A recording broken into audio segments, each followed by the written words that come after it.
नमस्कार, मी आकांक्षा जावडेकर. महासप्ताह या आमच्या महाराष्ट्र विशेष बुलेटिनमध्ये तुमचं अगदी मनापासून स्वागत. या विशेष बुलेटिनमध्ये आपण आढावा घेणार आहोत या आठवड्यातील ठळक घडामोडींचा.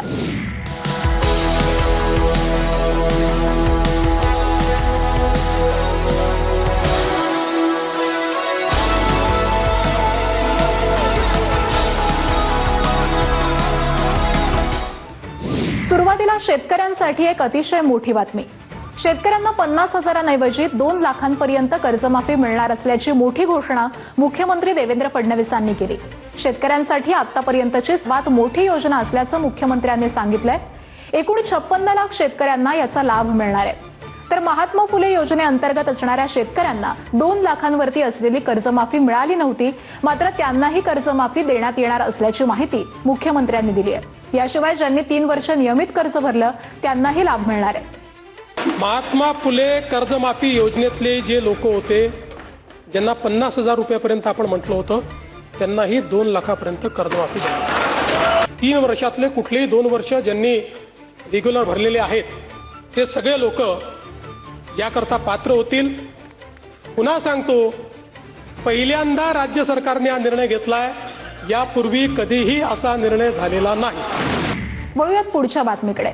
राज्यातील नागरिकांना सुरक्षित, कार्यक्षम आणि तंत्रज्ञान आधारित दळणवळण सुविधा उपलब्ध करून देतानाच रेल्वे अपघात टाळण्यासाठी येत्या 3 वर्षांमध्ये 145 रेल्वे उड्डाणपुलाच्या देण्यात येणार असून रेल्वे फाटक मुक्त महाराष्ट्र करण्यात येणार असल्याची घोषणा मुख्यमंत्री देवेंद्र फडणवीसांनी केली आहे. रेल्वे क्रॉसिंगवरती 4 पदरी रोड, ओव्हरब्रिज, त्याचबरोबर राज्यातील 484 कोटी रुपयांच्या 9 महत्त्वपूर्ण पायाभूत सुविधांचं लोकार्पण मुख्यमंत्री देवेंद्र फडणवीस यांनी नागपुरातून केलं. या 145 रेल्वेंवरील पुलाच्या बांधकामाला मान्यता दिलेली असून हे संपूर्ण काम येत्या 3 वर्षांमध्ये महारेलतर्फे पूर्ण करण्यात येणार असल्याचं त्यांनी सांगितलंय.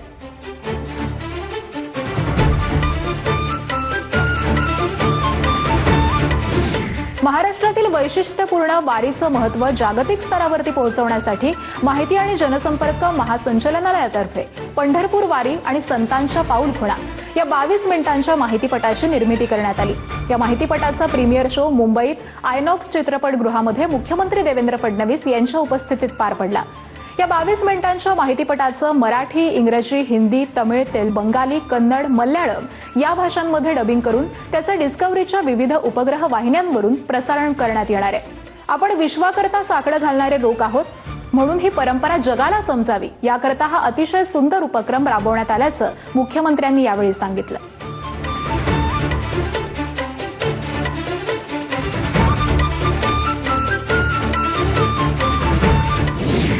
आता बातमी आहे ठाण्यातून. ठाणे जिल्ह्यात झालेल्या मुसळधार पावसाच्या पार्श्वभूमीवर उपमुख्यमंत्री एकनाथ शिंदे यांनी ठाणे महानगरपालिकेच्या आपत्कालीन नियंत्रण कक्षाला भेट देऊन परिस्थितीचा आढावा घेतला. शहरात पावसाचं पाणी साचू नये यासाठी 84 पंप तैनात करण्यात आल्याची माहिती यावेळी त्यांनी दिली. त्याबरोबरच सध्या सोसाट्याचा वारा आणि हवेच्या दाबामुळे झाडं कोसळण्याच्या घटना घडत असल्यामुळे पडलेली झाडं तातडीनं हटवण्याचे, त्याबरोबरच धोकादायक फांद्यांची छाटणी करण्याचे निर्देश एकनाथ शिंदे यांनी प्रशासनाला दिलेत. यासोबतच आपत्कालीन नियंत्रण कक्षात कामात कुचराई करणाऱ्या अधिकाऱ्यांचे आदेश देण्यात आले.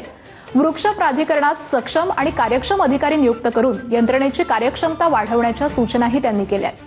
पाऊस देखील आवश्यक आहे, परंतु नागरिकांची झालेली गैरसोय लक्षात घेऊन यापुढे नागरिकांची गैरसोय होणार नाही यासाठी प्रशासनाने अलर्ट राहण्याची आवश्यकता आहे.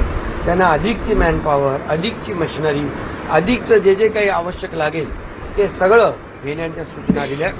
उपमुख्यमंत्री सुनेत्रा पवार जगद्गुरू संतश्रेष्ठ तुकाराम महाराजांच्या पालखी प्रस्थान सोहळ्यामध्ये सहभागी झाल्या.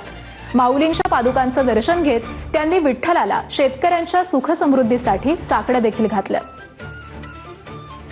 सर्वत्र अतिशय चांगला पाऊस पडू दे, माझ्या बळीराजा खुश राहू दे, त्यांना पेरण्या करण्यासाठी व्यवस्थित पाऊस पाड आणि बळीराजा सुखी तर संसार सुखी. त्याच्यामुळे नेहमीप्रमाणे मी सर्वत्र पाऊस पडू दे आणि सर्वांना त्यांना साकडं घालू. या बातमीसह वेळ झाली आता इथेच थांबण्याची. ताज्या घडामोडींसाठी पाहत रहा एबीपी माझा.